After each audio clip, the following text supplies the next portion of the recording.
মাছের এই কারি রেসিপিটা একবার খেলে বারবার খেতে ইচ্ছা করবে। চলো এটা কিভাবে বানিয়েছি সেটাই তোমাদের সাথে শেয়ার করব। প্রথমেই তাওয়ার মধ্যে একটু ধনে গোটা ধনে দেখতেই পাচ্ছ, গোটা জিরে এটাকে আর শুকনো লঙ্কাটাকে আমি দিয়ে একটু টেলে নেব। তোমরা যদি চাও এর মধ্যে একটা এলাচ আর একটু ছোট্ট ছোটো দারচিনিও দিতে পারো। আমি দিইনি, তোমরা দিলে কিন্তু দিতে পারো, আসলে আমার কাছে ছিল না। তারপরে একটা পেঁয়াজকে এইভাবে শুকনো খোলায় দিয়ে আমি খুব সুন্দরভাবে এই ছাড়িয়ে নিয়ে এগুলোকে খুব সুন্দরভাবে একটু টেলে নেব। যখন একটু ভাজা ভাজা গন্ধ আসবে সুন্দর একটা, তখন নামিয়ে একটু জল দিয়ে এটাকে ব্লেন্ড করে নেব। ব্যাস, ওটা তো রেডি হয়ে গেছে। মাছের পিসগুলোকে বার করে নিয়েছি। মাছের পিসগুলোকে বার করে নেওয়ার পর লবণ হলুদ দেবো না, লবণ দিয়ে এটাকে শুধু ম্যারিনেট করে নেবো আর একটু গোলমরিচ দিয়ে। খুব সুন্দরভাবে এইভাবে ম্যারিনেট করে নিয়েছি। এরপর কি করব? এরপর এটা যাতে একটু স্মোকি ফ্লেভার হয় তার জন্য এটাকে আমি একটু সরিষার তেলও আমি এর মধ্যে দিয়ে নিলাম সামান্য করে। এটাকে আমি এই যে আমার কাছে এই রুটি শেখার যে ইয়েটা ছিল এর মধ্যে দিয়ে এটাকে হালকা করে সেঁকে নেব, মানে এপিট ওপিট খুব সুন্দরভাবে সেঁকে নেব। তো দেখতেই পাচ্ছ আমি কিন্তু এপিট ওপিট করে এইভাবে উল্টে উল্টে দিচ্ছি। যখন দেখবি এরকম সাদা সাদা কালার চলে এসছে, মানে মাছের গায়ে আর একটু গন্ধটাও খুব সুন্দর বেরাচ্ছে, তো তখনই কিন্তু এইভাবে নামিয়ে নেবে। তো চলো আমি সবকটা মাছকে এইভাবে আমি সেঁকে নিয়েছি রুটি সেঁকার মতো। তো দেখতেই পাচ্ছ একটু আগুনে ঝলসে নিয়েছি।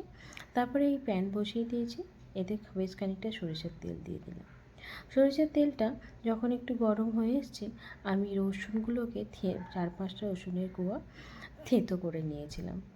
তারপরে আর একটা কাঁচা লঙ্কাকে এইভাবে কেটে নিয়েছিলাম, সেটাকে দিয়ে নিলাম। সেটা যখন ভাজা ভাজা হয়ে গেছে, যে মশলাটা আমি পেস্ট করে রেখেছিলাম, পেঁয়াজ, লঙ্কা আর ওই যে গোটা জিরে গোটা ধনে, সেই মশলার পেস্টটা এখানে দিয়ে দিলাম।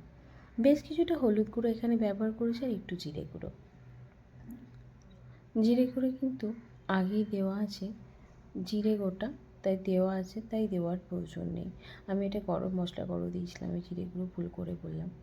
তারপরে একটু টমেটো দিয়ে নিলাম পেস্ট। তারপরে খুব সুন্দরভাবে মশলাকে কষিয়ে নিয়ে যখন দেখব মশলা থেকে খুব সুন্দরভাবে তেল ছেড়ে এসছে, সেই সময় গন্ধটাও চলে গেছে, সেই সময় জল দিয়ে দিলাম। জলটা যখন ফুটে উঠবে, আগে থেকে যে মাছটা পুড়িয়ে রেখেছিলাম সেটাকে দিয়ে দেবো, পুরানো বলতে সেঁকে রাখা। সেই মাছটাকে আমি দিয়ে দিলাম। মাছটাকে দিয়ে নেওয়ার পর খুব সুন্দরভাবে বেশ কিছুক্ষণ ফুটিয়ে নেব। মাছটার গায়ে যেহেতু হলুদ দেওয়া নেই, তার জন্য একটু সাদা সাদা দেখতে লাগবে, কিন্তু টেস্টটা কিন্তু অসাধারণ হয়।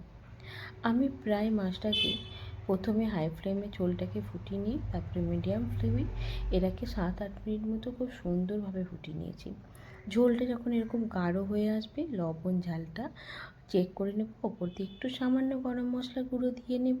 আর যদি ধনেপাতা বাড়তে থাকে অবশ্যই দিয়ে নেবে, তাতে এর টেস্টটা দ্বিগুণ নয় 3 গুণ হয়ে যাবে।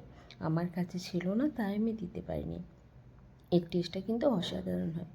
ব্যাস, একটুখানি আমি চিনি ব্যবহার করেছি, যেহেতু টমেটোটা দিয়েছিলাম তার জন্য সামান্য একটু চিনি, একটু গরম মশলা দিয়ে নিলাম।